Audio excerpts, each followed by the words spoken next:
Okay? Now, itong ingredient, ginamit din namin dito sa ating dishwashing liquid. Pero ito, hinaluan pa natin ng enzymes. Now, sabihin nyo sa akin, di bale, dishwashing liquid lang naman yan. Pwede na yung mga paste, pwede na yung mga sachet na 5 piso. Okay? Now, I beg to disagree. You know, for me, mas importante ito kaysa anything else. You know why? Kunwari, hindi ikaw ang naghugas ng pinggan. May kasambahay kang naghugas. Nagpaalam sa'yo, ate, lalabas ako sa linggo. Hindi mo pinayagan. May date pala. Hindi mo pinayagan, masama ang loob. So ngayon, ang kalinis niya, ganun lang. Pwede na yan. Di ba? Kung hindi niya binanlawan maigi yung kutsara, tinidor at mga pinggan mo, tapos lahat ng sabon na ginagamit mo doon nakadikit pa. Pagkatuyo mo, makikita mo ba? Hindi. Hindi.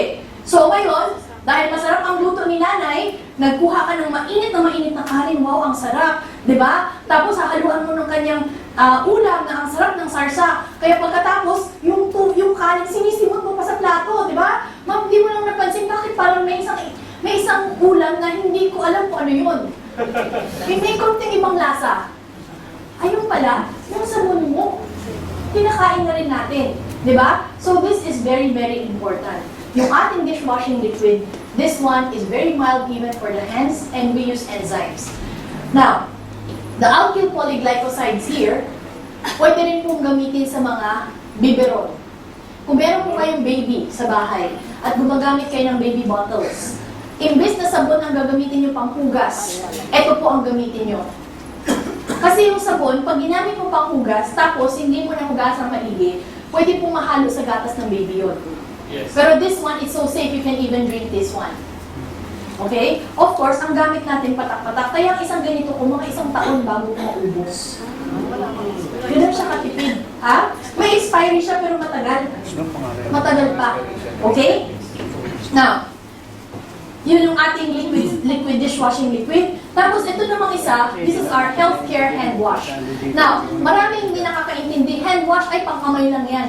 Actually, ito po, for neck down.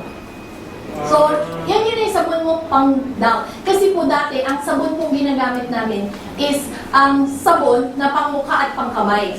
Kaya lang yung nag-develop po ng ating produkto, ang sabi niya, ang sabon na ginagamit sa mukha, hindi po pareho sa sabon na ginagamit sa katawan. Kaya, tinanggal po natin yun sa face, nandun po yan sa ating skincare, kaya ang natira heads. Kaya naging hand wash. Okay? So, this is more on translation differences. Okay? Pero, for us, pwede po yan neck down. Any part of the body, neck down, pwede po to.